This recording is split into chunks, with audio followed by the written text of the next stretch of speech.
So many people call and tell me they have their grandma's recipe, their dad's barbecue, their one so's product, and they'd like to go to market with it. And how do I get started? And they think they have this recipe with just a few ingredients, and you just put it in a kettle and pack away and go to market, and everybody wins. Unfortunately, it isn't that easy. So, what makes yours different? Developing your formula and getting it to a safe place, that's easy. Are you ready to really go out there and push? Hello, everyone. I am Jeffrey Stern, your host of today's Ohio Fun Report with Perry Stancato, founder and CEO of Signature Sauces and third-generation operator of the beloved Cleveland institution, Stancatos Italian Restaurant. This conversation with Perry explores the entrepreneurial journey of someone who grew up in the family restaurant, from standing on a milk crate as a kid making waffles for Sunday on brunch, to running Stancatos today while simultaneously building Signature Sauces into a premier national food manufacturing company based here in Ohio. Perry founded Signature Sauces in 2005 with a simple idea: to bottle his own family's legendary red sauce after customers kept asking for it. What started as a way to serve Stancatos' loyal patrons quickly evolved into something much larger. Perry discovered a real market opportunity in food service, helping other restaurants scale their secret sauces. Today, Signature Sauces has become the quiet force behind the scenes of the food industry that helps restaurants make the product that has made them famous. Serving clients from local Ohio favorites to national brands like Bob Evans, Momofuku, Benihana, Barrio, and many others. In our conversation today, Perry shares the challenges of stewarding Stancatos across the generations, the journey of getting Signature Sauces off the ground, and the resilience it took to keep it going, ultimately scaling it to where it is today with tens of millions in sales and a 100,000 plus square foot production and distribution facility here in Ohio. We talk about the different lessons learned from retail versus food service and what Perry is most proud of. Seeing team members who started as dishwashers grow into leaders in his businesses, and knowing that his work helped thousands of diners enjoy meals every day. So with that, please enjoy this fun and insightful conversation with Perry Stancato. Hello, everyone, and welcome to the Ohio Fund Report, a show dedicated to raising the collective ambition of Ohio. Before we dive in, just a quick note: this podcast is for informational purposes only. Nothing you hear today should be taken as investment advice, a recommendation, or an offer to buy or sell any securities.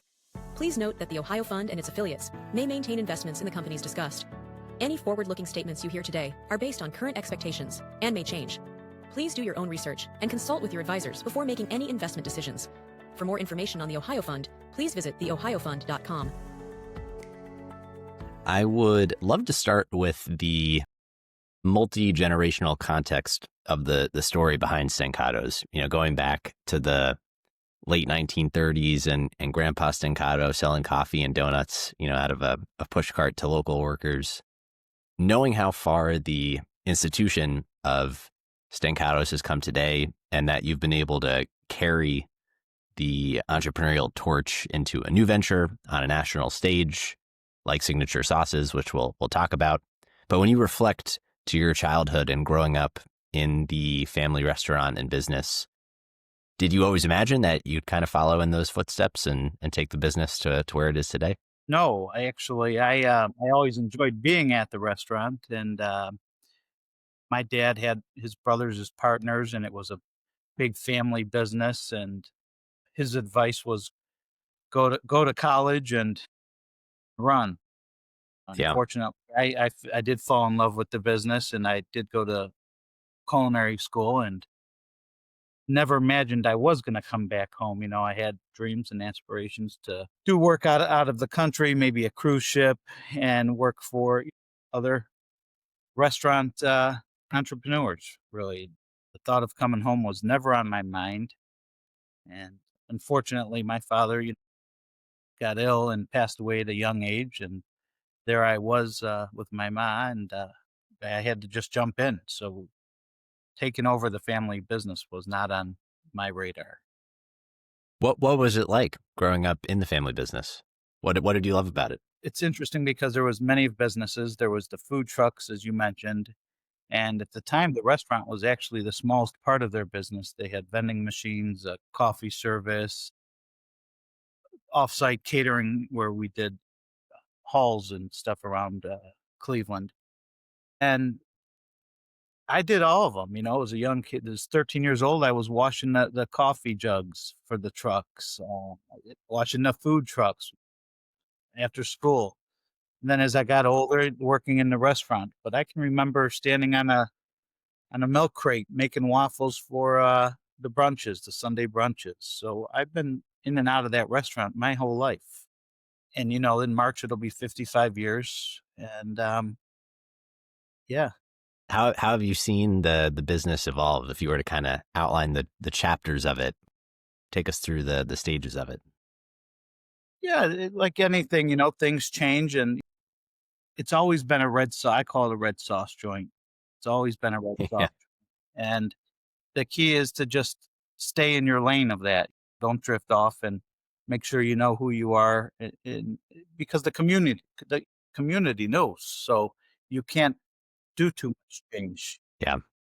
Well, we'll certainly unpack the red sauce joint as inspiration for signature sauces. And I know you and I have talked before about Stancatos really as a Cleveland institution for many decades, how you approach taking care of that legacy while also making it your own, and the challenges that come with trying to change what has worked over time. Yeah, because things evolve. Each generation likes different things. Today, call out words and food is very important. People don't just like a plain Jane meal. They want some excitement. They want to hear about Calabrian chilies and how truffles became mainstay in today's menu and environment is pretty wild. So for us, we even though we're that red sauce joint, how do we still keep it with bold flavors and staying on trend a little bit, where yet at the same time not veering off too far left where we lose our base. And sometimes that base as you are going to lose them, right? Because we've been around for generations, and we see people that are three different generations in between right now as our customer base. So we are going to Wow. lose some. We are going to lose some, right? We got to make sure the ones that we're grooming right now, when we see them at their high school dance, that we're doing their baby shower next, and from the baby shower and anniversary party. So we have to stay relevant to each generation. Yeah. I mean, that's pretty remarkable to be a business that gets to work with families over the course of their generations, let alone your own family. So I'd love to talk about signature sauces. I love the story about how it started, that literally you began bottling your family's recipe because customers kept asking for it, this legendary red sauce. So I'd love if you could just share a bit about how that idea grew into the business that it is today. So this was my mom's idea. We were doing a lot of drop off catering in 2005, where drop off catering really didn't. Not too many people knew what drop off catering was. Today, everybody does drop off catering. She wanted to put our pasta sauce in our gift baskets that were doing a lot of corporate gift baskets, and she says, "Hey, why do we have like the palmy imported Italian tomatoes? Why don't we, how do we get our sauce in the jars?" So that's really how this all started, and we started doing research and realized that it was very hard for a small startup to have a manufacturer make the product, and it became even more difficult with the steps, meaning our pasta sauce is roasted with pork neck bones and caramelized onions and bloomed garlic, and then it's simmered for 4 hours, and then it's strained, and you have this. Some would call it a Sunday sauce, some would call it Sunday gravy. Either way, for us, it's our premier sauce. And we couldn't find a manufacturer to do that for us. It was like one teeth. The feedback I got, all the reasons why we couldn't do it, right? So that's how the idea started. And then from there, it just bloomed. I found a manufacturer that was going to help us. I had to push them, and push them. And finally, I worked with that manufacturer for about 5 years. And one day he approached me and said, "Hey, I'm going to get out of this. I'm either going to sell it or I'm going to sell it to you." I say the rest is history. We ended up purchasing the plant and kept it. It was in Canton, Ohio. So it was about an hour and a half, hour and 15-minute drive each day, each way. In 2008, we decided we moved it to Independence. At that point in time, when you decided to acquire the business, did you have a sense that you would begin to help other people manufacture their own sauces, or was the vision at that point still just how do we own this process of building our own sauce at scale? I had zero idea. No, zero idea. The thought process was when he decided he was going to sell it, I told my mom, I said, "Listen, if he sells it, we're in trouble. I couldn't find somebody to do this for us. And then if he sells it, at the time we started using it as a commissary for our restaurant. So our kettles we got rid of, and it simplified our operation beyond belief. We were able to do more business. And no, we had no idea what we were doing. So it was our commissary. So when I moved it to Independence, we built it as a just a red pasta sauce manufacturer, nothing else. Shelf stable, no other really ingredients outside of what you would use for pasta sauces. We did that for a few years, Yeah. and that was a struggle. It's hard to get that type of customer, a startup customer, into the building. There's so many hoops, and then you're stuck with we moved from a 4,000 square foot little plant to 30,000 square feet. And, at that time, we're like, okay, what are we going to do throughout the week? What are we going to do with this facility? So we struggled with the retail for a few years before we realized we could start working with some other restaurants, really, food service. Maybe that's a better avenue. So we picked up a couple customers, and from there, our business model completely changed. We just realized quickly that our passion was more with restaurants than it was with retailers.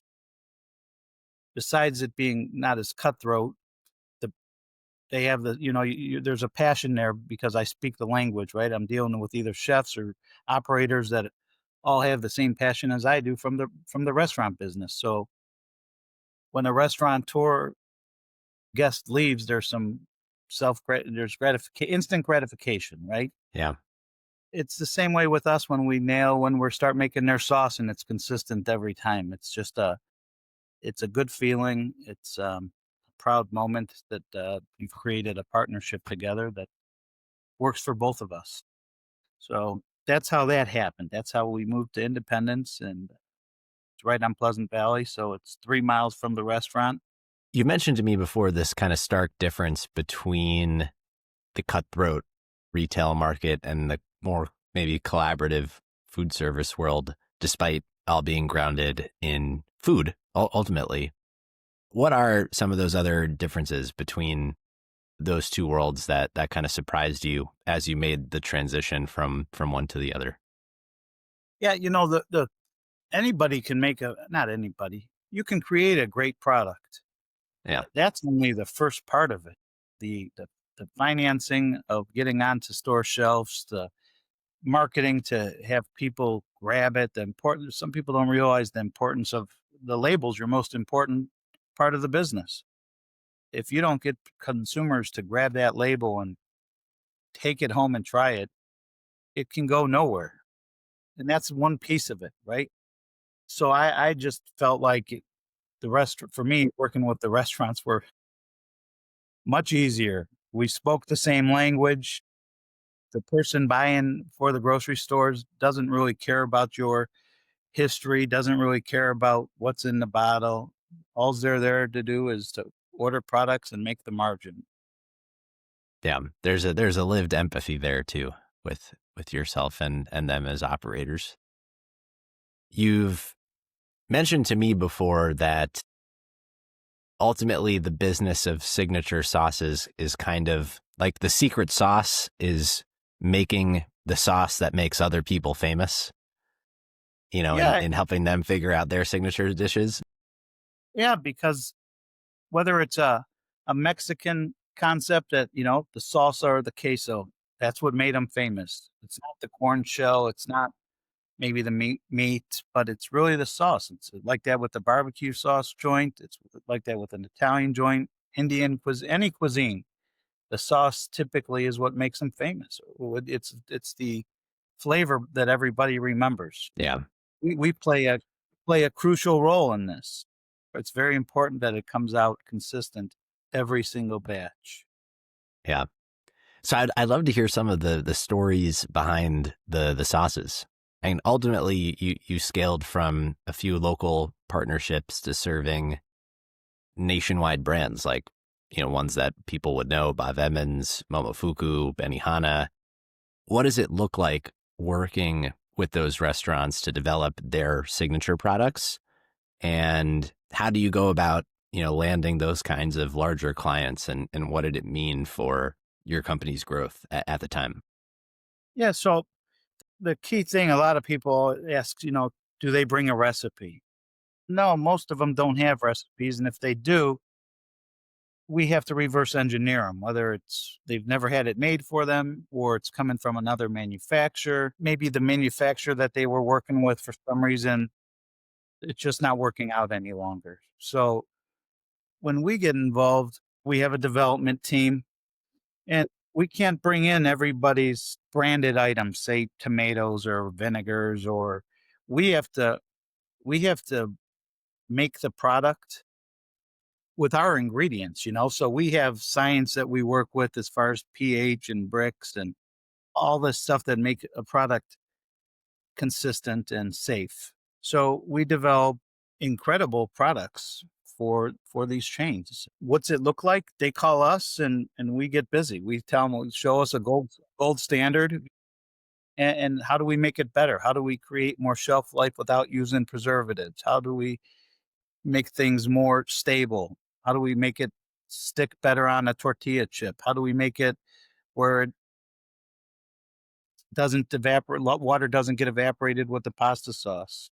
There's a lot of things we do, but it's all based around science at the end. That's why it's chef driven, but it's really science driven as well. Right. I mean, you imagine at the quantity, the scale at which you're producing these big batches of sauce, there is like a blending of culinary art and food science, but you have to control for it at scale. I mean, how would you outline what it takes to ensure that making a sauce, in a 100-gallon kettle still tastes like the one that you perfected in a small pot? What should more people understand about what this process actually looks like? Well, unfortunately, the scale up, it does not always work out. Sometimes your first two batches could go down the drain, or if the customer's okay and it's not branded, we could send it to the food bank. But yes, there is some scale up issues. There could be viscosity, like thickness issues. There could be when you're working with peppers, different types of peppers like habaneros or cayenne. It could be too hot, right? The heat ramped up. The vinegars sometimes could be a tad stronger when you go to that scale up. So there is some challenge, but we do test runs, and typically we will make a 4 pound bench sample for a customer to approve, and from there we go to a 3,000 pound test run. And yeah, there's a lot of dollars in the beginning that go to waste, unfortunately, because you do have to make sure that the scale up is correct. Typically, once you go from 3,000 pounds, though, you can go to 6, 7, 8,000 pounds with no problem. How would you describe signature sauces today? What does the business look like, and how do you think about it? Today, we have partners of all types, right? And the key for us is how do we become somebody that they just want to be, we're completely integrated with their back of the house. Meaning We don't only just want to do your barbecue sauce. We want to make your coleslaw dressing, your mac and cheese sauce, your dessert, could be banana pudding. We want to make sure that when they think of, hey, we should be having this made, well, let's just call Signature and see what we can do. And that's what our success is really based on. And for us, as far as our growth goes, we're adding other equipment for different packages so we can be that partner. How has the entrepreneurial journey itself been, from solving your own problem ultimately to servicing as many restaurants as you do, thousands and thousands of people ultimately that are eating the food that comes out the other side? How have you scaled the business itself, and just kind of take us through your own entrepreneurial journey? Yeah, I mean, looking back now, I can't even begin to tell you how crazy the journey really has been. Uh, and that starts off with just purchasing raw ingredients. I mean, the whole thing has evolved, and honestly, our products, when I first started, it was kind of throw it in a kettle, mix it, cook it, and pack it. And that's what the customer kind of wanted, right? And I started off with much simpler items, wing sauces and barbecues, and like I said, some pasta sauces, right? That's how it kind of started evolving into what it's become today. And then as I started taking on some bigger customers, they started requesting different ingredients. And then before you know it, we started sourcing better ingredients. We went from a one leaf balsamic to a two-leaf balsamic. And then we went from a two-leaf to importing balsamic. And it's the same thing with a lot of our raw ingredients, from cheeses to, we import Italian tomatoes over here now, olive oils, and we do that for a lot of different cuisines. Indian cuisine has got works with a lot of specific spices, and how you go about cooking those spices in the kettle. It's it's an art. So our business has evolved so much looking back that it's in fact, we're getting ready to rebrand, and instead of Signature sauces, we're getting ready to, we're going to launch Signature Kettle Crafted. And we really don't need to. We're blessed with the phone. Typically they call us Yeah. when there's so, but we are changing because we do so many soups and dressings and all these different things now. What started off as a sauce manufacturer has really evolved. So what is the vision today? How would you articulate it? The vision today is that we want to be the most trusted partner that a chef or an operator can call and say, "Hey, we think we're going to have the best manufacturer for our business," right? Somebody that isn't going to be switching out raw ingredients on them, somebody that's not going to be cheating the formula to put more margin at the bottom line, somebody that's not going to not treat it like their own, right? So for me, these partners, these restaurateurs are some of them I've been with since I started with, right? So, and you've seen some real growth, and the keys to grow with them too. Some of them are growing at such a speed, right? A lot going on in the fast casual business right now, where these QSRs are growing quickly, 10, 15 locations a year. So the key for us is we got to make sure we're growing with them as well. Yeah. What does that look like? As far as the building this year, so the building, when I purchased it, we had 30,000 square feet. We're in 72,000 square feet today. And we also have an offsite distribution center that's 50,000 square feet. When I started, we used to be a just in time manufacturer.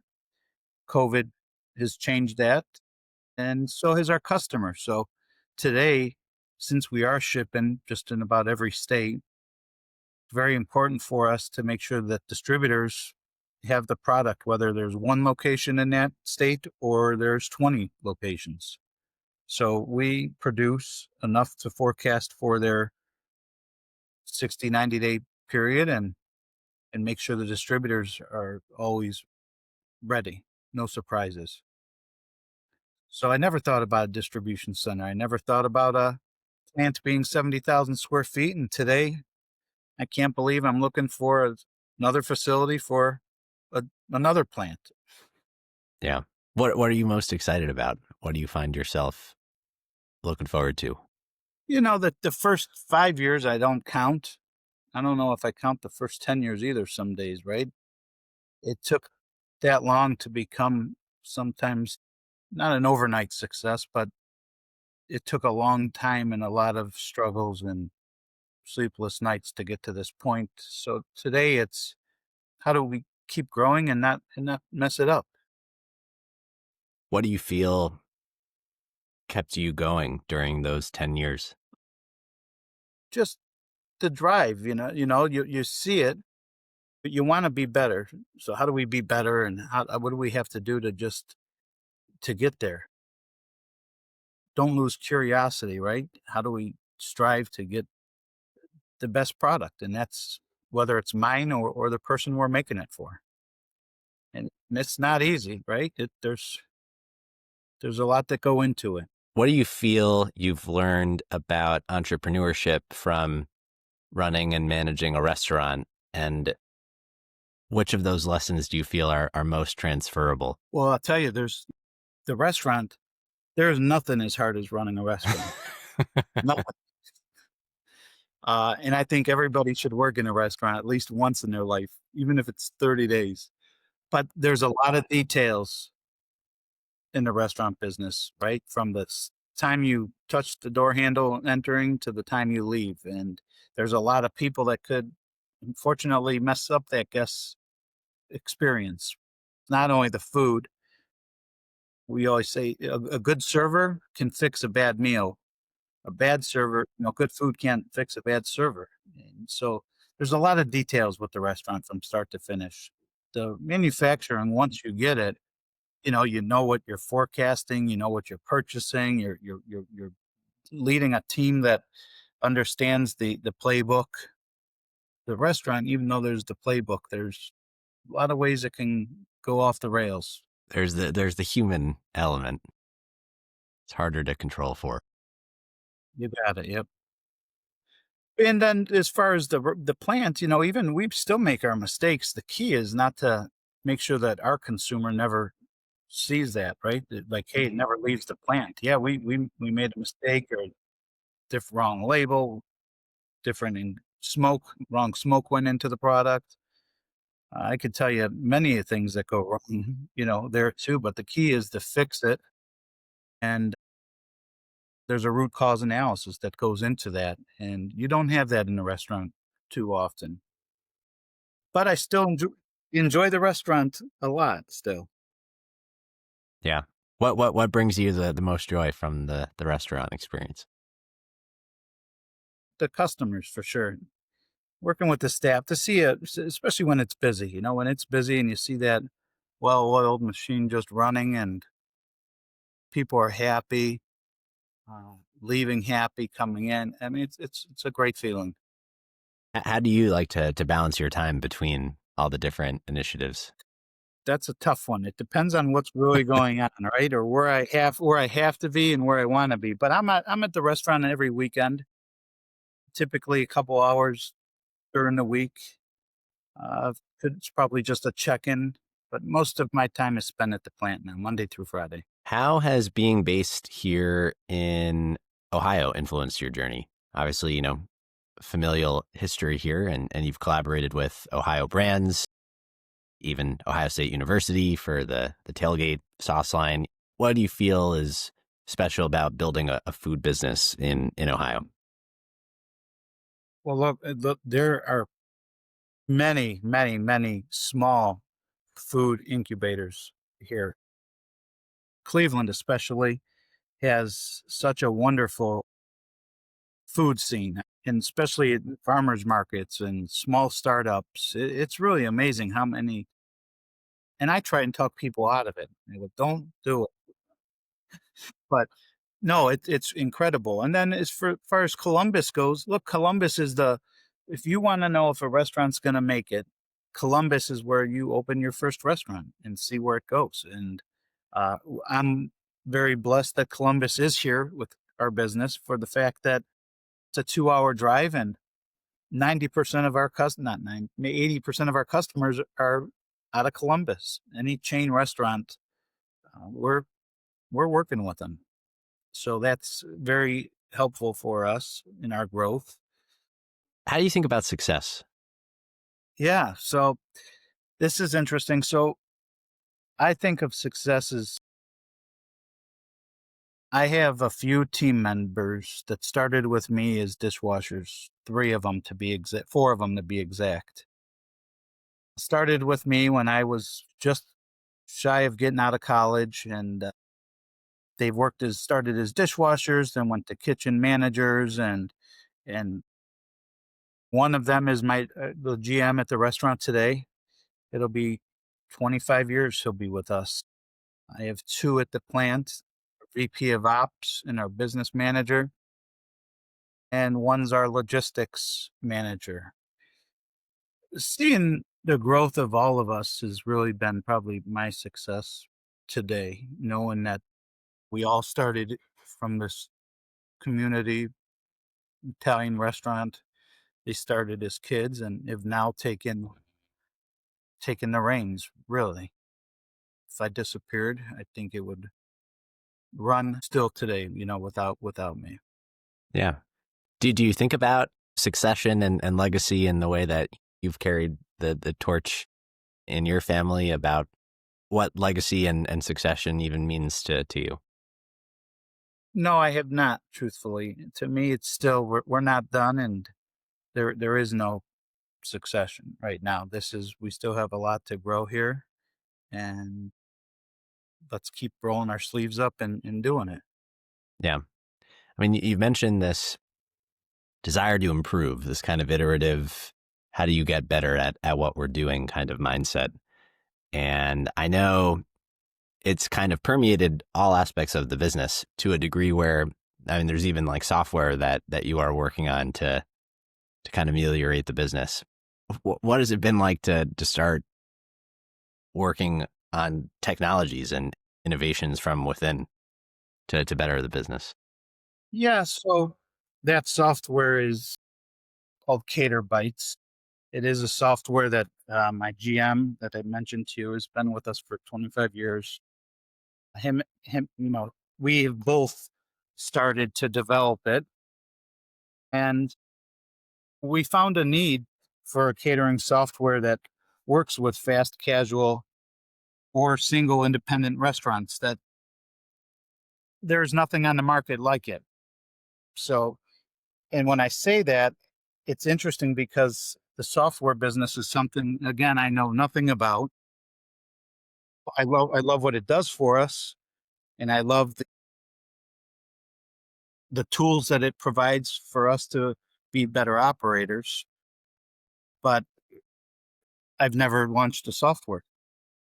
So that is we hope to start showing it to customers sometime in the second quarter of next year. What's a sauce that you're most proud of? Well, you can't do that. Other people, I don't want somebody to get mad at me. Wait, you're putting me on. That's not fair. I love them all. I love You them love them all. all. Yeah. I would I tell love you, it. we for us, when restaurateurs call us and say, hey, here's our formula, here's what we do, here's the headaches we're having.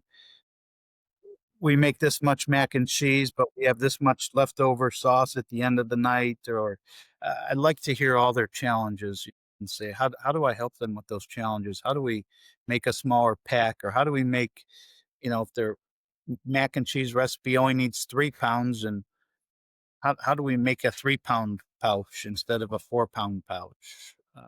How do we get rid of those process steps where they're roasting veal bones and chilling them at the end of the night, and then they're making sauce the next morning? And I like all those challenges and headaches that they're having. So they're all great sauces when I'm done with them. Is there a trend, or from your perspective, getting to work with so many different restaurants, is there something that you see happening in the culinary world that is of interest to you at the moment? Probably prepared foods, I would say. Unfortunately, I think prepared foods have really improved drastically over the years.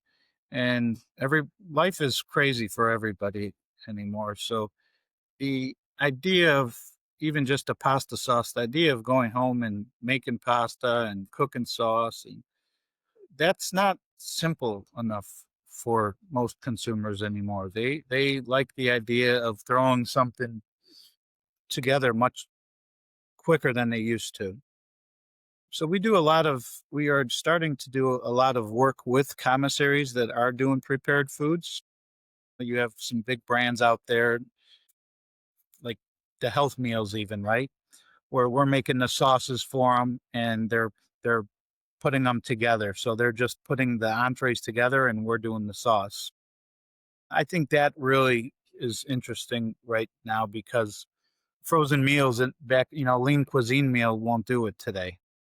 You need to have all those flavors and textures and with a better quality prepared foods, in the frozen food section. So we do a lot of that too. We send, if you ever grab like frozen vegetables out, like a Martha Stewart's vegetable out of the frozen, if you see Kung Pao green beans or if you see Szechuan Brussels sprouts or if you see brown butter bourbon carrots, those are sauces we're making and they're going to the vegetable suppliers where they're spray coating those sauces on the vegetables, freezing them so the consumer can just pull it out and go. And I think that's probably the most business that we are going after more today. When people think of Stancatos today and 10 years from now and 20 years from now, what do you hope comes to mind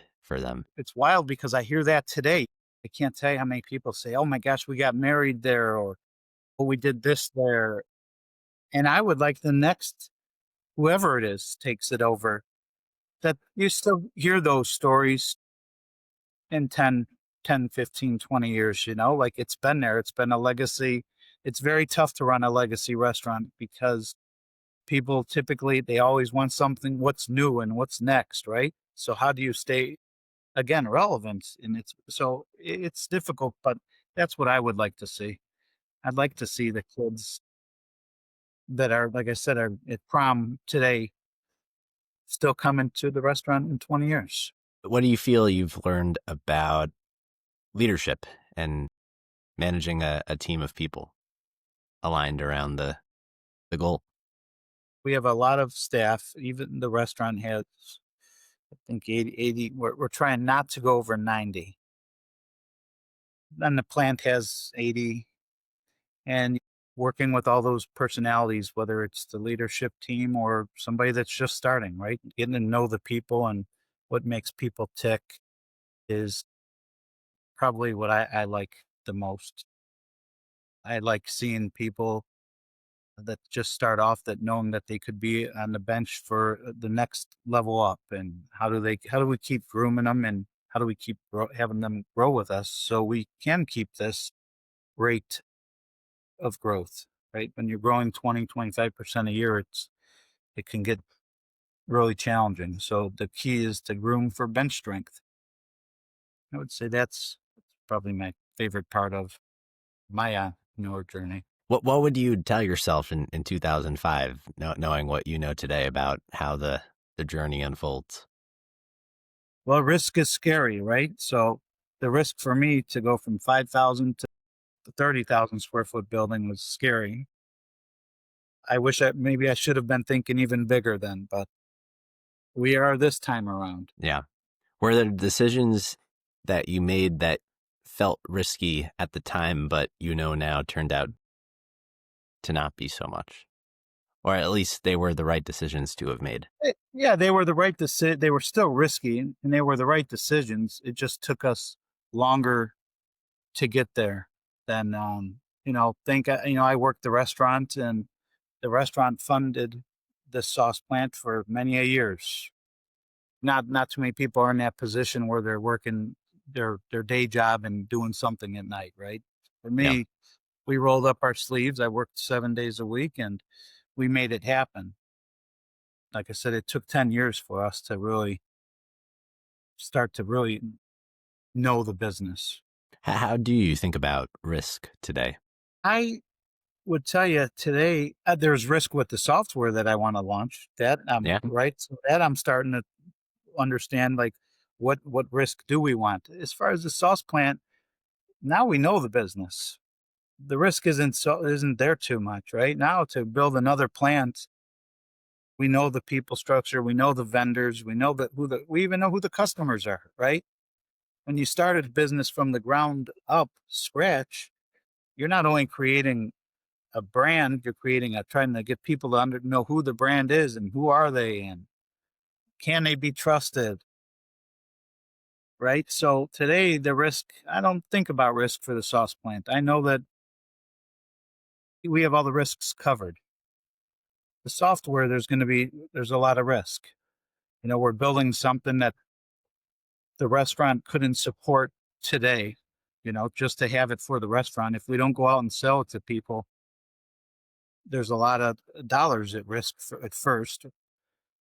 But I think once we have a couple customers under our belt to see if it truly does have legs, there may not be as much risk there is my first go around with starting Signature. right. And I have to just imagine when you make what makes them famous, you get certain evangelists from your customers that powering their business is your business, and that's the kind of engine for their success in a lot of ways. Yeah, for sure. We help each other. Right. They're sharing a headache. I'm trying to listen to the headache and figure out how can we help them? How can we become a better partner? And sometimes that takes you into, uh, although you want to stay in your lane, sometimes it takes you into another lane for the fact that if they can't find somebody to do that, and when I say that, it could be another line, right? It could be now all of a sudden we have a PC line. We didn't want to be in portion pack machines, but you know what? Our customer needed it. There was a void there in the market. We do it. And that's sometimes difficult too, because it's hard to say no to your current customers, right? How do you decide when to say no or yes? Well, it's funny because I'd say 95% of our calls we say no to. It's really bizarre because, at the restaurant, coming from there, you don't say no to nothing. Everything's yes, we'll figure it out. Yes, we can do it. Yes, whatever you'd like. But at the plant, most of them are no. And it's sometimes sad for me too, for the people that do call that are looking to launch a new product. And I'm like, no, no. The decisions are based on sometimes the washouts of kettles, or there's not enough volume, or it's going to take uh, a lot of dollars up front to make sure that we nail the product. Like I was mentioning about the waste factor, and there's not enough. They're not going to sell enough product to cover those costs. And I see a lot of brands start and that are funded and last maybe a year and a half, and then they get out quickly. We say no to somebody sometimes for ounce for costing, right? It's just a product we're not interested in looking at. Or if somebody doesn't call us and starts telling me in the beginning of our conversation about what makes their sauce special and the customizations of it, like I said earlier, they want the garlic bloomed, or they want Calabrian chilies from Italy, or they want No, yeah. need to hear all the specialty stuff about it because I need to get excited as well. They're not only selling me, I'm not only selling them. They have to sell me as well to say, hey, why do I want to do this with you? Or are we going to work out? Are we going to work together? Yeah. Saying no is oddly enough, we say that often. Yeah. We can work to bookend the conversation here. Is there something you wish we had talked about? One of the questions you asked was about wisdom, advice you'd offer to aspiring food entrepreneurs. Okay, so for us, we mentioned so many people call and tell me they have their grandma's recipe, their dad's barbecue, their Oh, yeah. one so's product, and they'd like to go to market with it, and how do I get started? And they think they have this recipe with just a few ingredients, and you just put it in a kettle and pack away and go to market, and everybody wins. You get this, how exciting to see your label on the store shelf. And unfortunately, it isn't that easy. There's a lot of grit that goes into this, and unfortunately, marketing and self-education have to be key for this, because you need to know not only what sets your product apart, because everybody's got a barbecue sauce, an Italian dressing, they all have it. So what makes yours different? And then why does how are you going to sell to the buyer? The buyer gets hundreds of calls a day for people that have new products. Where's your cost per ounce going to be? Where's your costs going to be for distribution and storage and warehousing? And there's so much that goes into these new products that you really do have to look at the margin. When you say there's nothing out there like it, well, that's great, but how do you tell the story to the consumer, and how do you get that out to people? You can't just go in and do demos at stores and hope that it sells, right?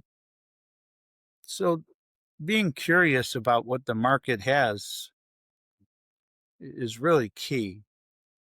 And then from there, you start off small. Everybody wants to land a 200, 300 store Giant Eagle or a Myers or a this, where they really have to get their feet wet just with boots on the ground at local stores, and see how it does. And that could be delivering the cases yourself and doing the tastings and doing the marketing on social media. And there's a lot that goes into it before you start to build a food company.